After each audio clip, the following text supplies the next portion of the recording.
When I do things that the examiner feels great about, they'll make a little circle on the score sheet showing that I'm getting full credit. Please do not ever roll out of a parking lot without stopping first to check for pedestrians, and especially do not do that on your test because that would be an automatic fail. Hey, it's Jacqueline. And I bet you're here because you are excited to take your test. You've done all your good practice, but you just want one last example of a test so you can make sure that you're really ready. Really ready means that if you're under 18, you've done 50 plus hours of practice with a parent or guardian. And if you're over 18, it means that you can still demonstrate your driving as if you've done 50 plus hours of practice. So really and truly, practice is the thing that's going to prepare you for your test. The kind of practice you've been doing, I hope, is learning how to use all the car parts, learning how to make safe left and right turns in neighborhoods, being extra careful on unprotected left turns, making safe left and right lane changes, and I hope you've also been practicing your parking, pulling over to park parallel to the curb, and also parking lot parking. Those are the main skills that are assessed. It's also really common for an examiner to take a student through some difficult intersections, some intersections that are uncontrolled, like perhaps a yield or a T intersection. They might also take you on a neighborhood where there's a one-way street, and they just want to make sure that you're watching all the street signs and you know what to do in any situation. The driving test generally lasts from 10 to 15 minutes, so it's a really short snapshot of time for the examiner to make sure that you're ready to receive a lifetime license that allows you to drive across the United States and also to rent a car internationally if you're over 25. So it's a really big deal, and I hope you're taking it very seriously. So let's pretend like you've done all this good work. Your parent or your friend comes to the DMV with you, and it's your time to start your test. We're going to run through the test as if we're doing a 10 or 15 minute test with all the parts. Let's begin by imagining the examiner is at the window and they ask me to do the pre-drive checklist. So I'm just going to say out loud all the parts as if an examiner is telling me. So they might say something like, put on your left turn signal and turn it off. Put on your right turn signal and turn it off. Put on your emergency flashers or hazard lights and turn them off. Turn on your headlights and turn them off. Tap your foot brake and release. Put on your windshield wiper and turn it off. Point to your defroster button. Honk your horn. Engage your emergency brake and release, and show your hand signals. Left, right, and stop. Once you've shown all the car parts, the examiner is going to get in the car with you.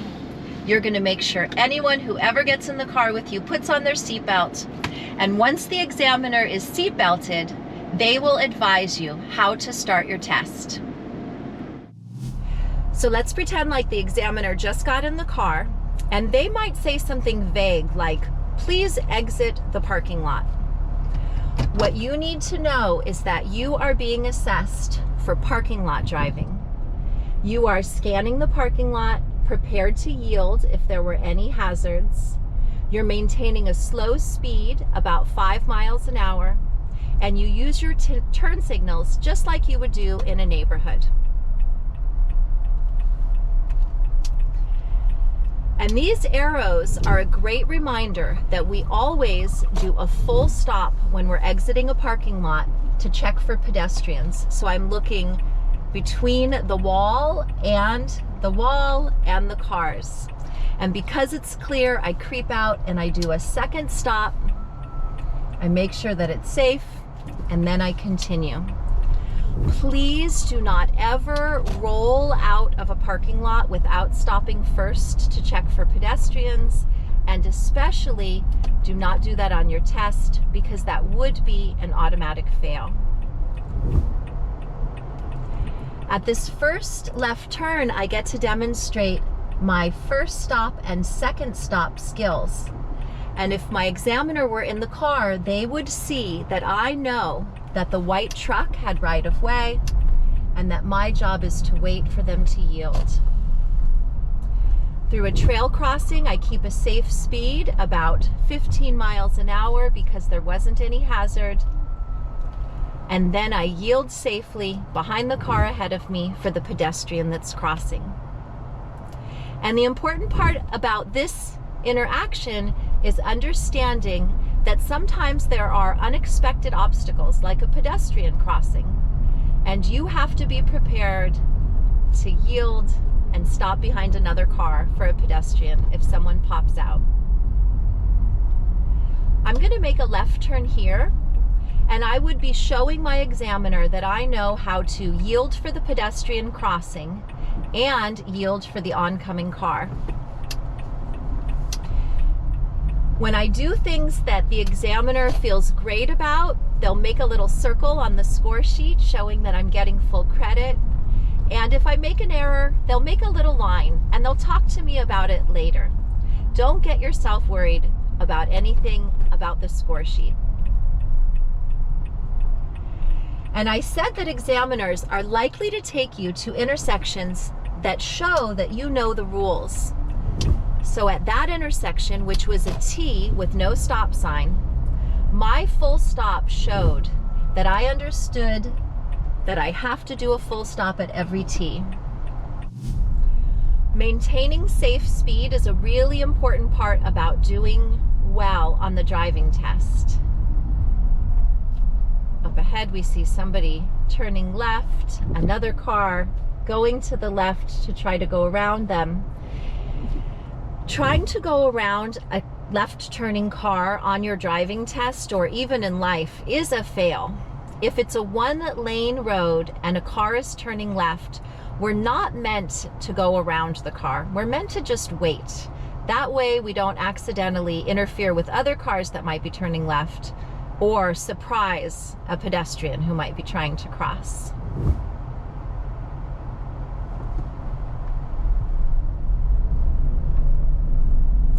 So we see a lot of cars over here to the left that we're going around the straight car.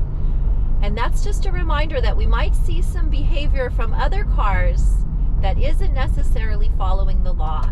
So it's really important that you learn to be a law-abiding driver and follow all the rules. And that's what your examiner is going to be looking for.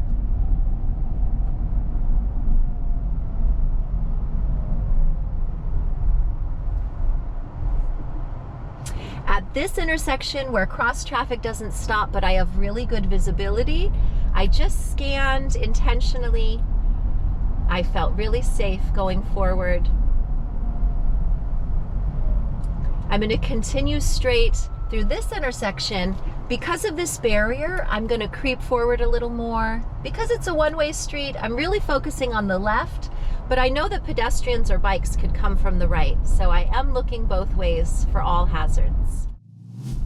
At some point when you're out on the road, your examiner is going to see a nice open spot for you to pull over and park. When you're pulling over to park, you make a full lane change, which includes signal, mirrors, blind spot. And when you're pulling up to park, you want to make sure that you land parallel and that you don't block anyone's driveway. Here I am, ready to engage in another driving test requirement. You have to be able to reverse parallel to the curb for 3 car lengths. You have to look behind you to the right to make sure that nobody pops out from the sidewalk, and you are allowed to check your right mirror to make sure that your placement is parallel and that you stay in good position. You're not allowed to use your backup camera. So even though I have a backup camera, I don't get to use it on the test. And even if I wasn't testing and I was reversing 3 car lengths, I would look behind me, because looking behind me gives me the best view. Looking in the backup camera only gives me a limited view. So you can use your backup camera as a resource when you're in tight spaces in parking lots, but if you're reversing any distance, you want to look behind you for cars or people. Then your examiner will tell you to re-enter the road, and remember that also counts as a lane change. So of course you'll signal, check mirror and blind spot. And I'm going to make a left here, yielding to other traffic and thinking about how the car facing me got here first. So even though we both had stop signs, they get to go first and then I go. As I approach the trail, I'm cautious for the runner and I look diagonal to make sure no one else is coming.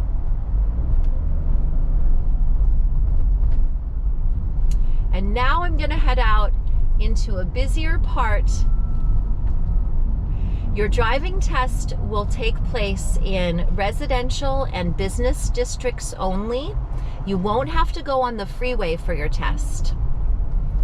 So we just did a little neighborhood driving with important things like right and left turns, yielding to pedestrians, watching for trail crossings, and we even did pulling over to park.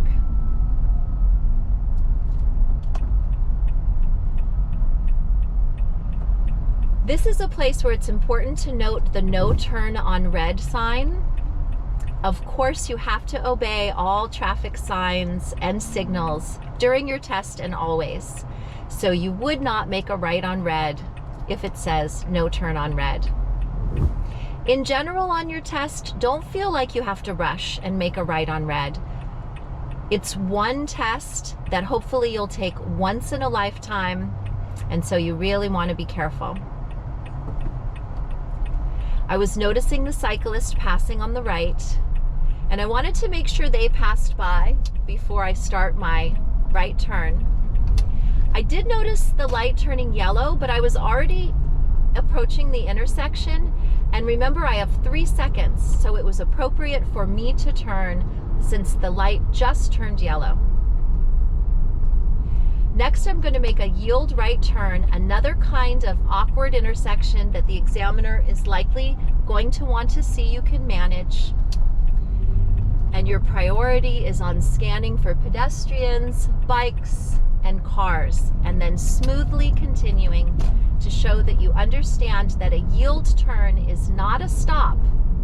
It's something that you continue through as long as it's safe. And then at some point your examiner is going to say, make a left lane change or a right, depending on where you are, when it's safe.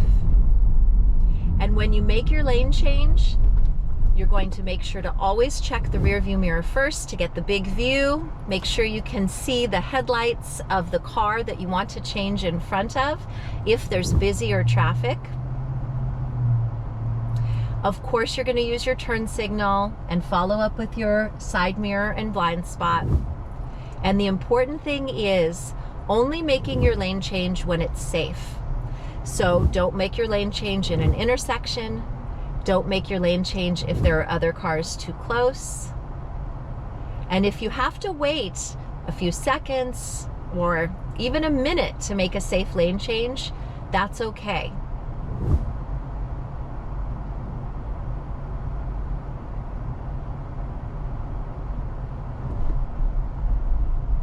At this point, we've practiced all the skills we're going to be assessed on, except for a right lane change. So I'm going to make a right lane change when it's safe. I make sure it's clear, I check mirror and blind spot, and I gently adjust into my lane.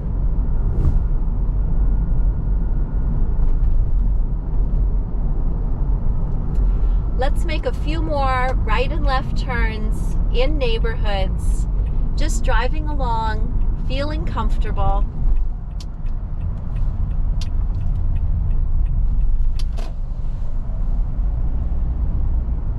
And it's important to remember that the maximum speed in a neighborhood is 25 miles an hour. but you can drive a little slower without losing points if you're near a school and you want to make sure that there are no children running around. Of course, if it was school dismissal, you would drive 15 miles an hour. Up here at this intersection, it's important to notice that there are no stop signs, so it's a yield for everybody. So you would want to approach an intersection like this really cautiously, so your passenger, the examiner, feels super safe and they know that you are a safe and cautious driver. With the bush on the left, I have to creep out all the way past the yellow line to make sure it's clear before I go.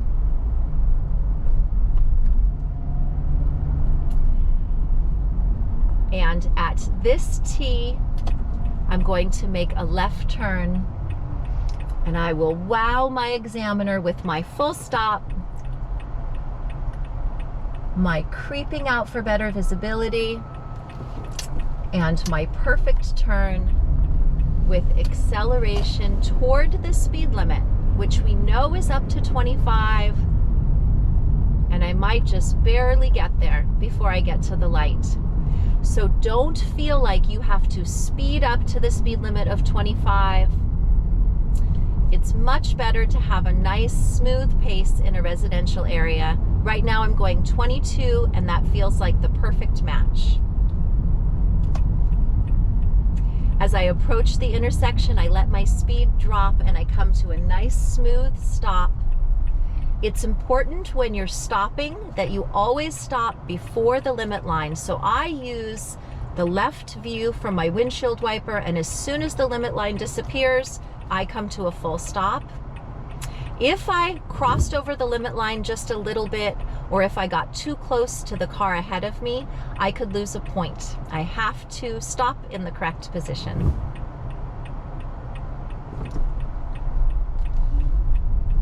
When I turn right onto a 2-lane street, I always have to turn into the closest lane, right into the right lane.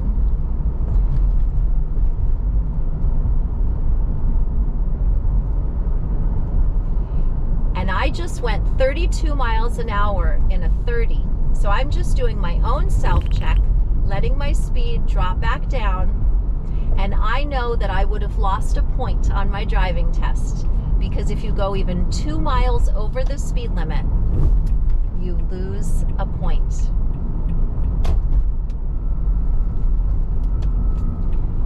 And remember, you're not going to make any maneuvers unless the driving examiner tells you to. You're going to assume straight unless they tell you to do something. This is an example of the space that we have to keep behind the car ahead of us. We have to be able to see a little bit of asphalt behind the tires.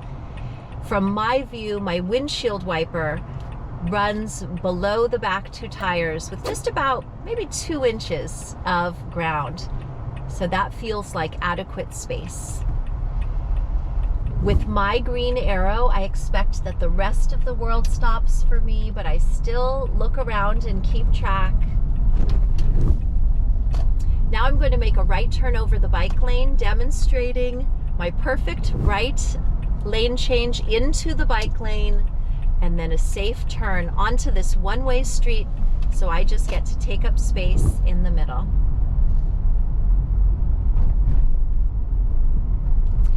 At the end of your test, you'll be asked to return to the DMV parking lot, and you'll be asked to park in the parking lot. And this angle parking on the right is the easiest. The crooked car makes it look a little more complicated, but we just stay focused on our diagonal position. We come up to the sidewalk, not too close that we bump, just close enough, and then we park our car. The examiner will tell you to turn off your car, and then they'll review your score sheet with you. When you pass, they'll give you your score sheet, you'll go back into the building and you'll turn it in, and they'll send you your driver's license in the mail in 3 to 6 weeks, but you'll get a temporary license to use immediately. If someone doesn't pass their test, If they're under 18, they have to wait 2 weeks and a day to retake. And if they're over 18, they can retake the very next day. But remember, it is practice that makes you a better driver. So whatever you're doing, make sure you're practicing as much as possible and keep studying. I really appreciate you taking time to learn how to be the best driver you can be. Have a great day. Bye.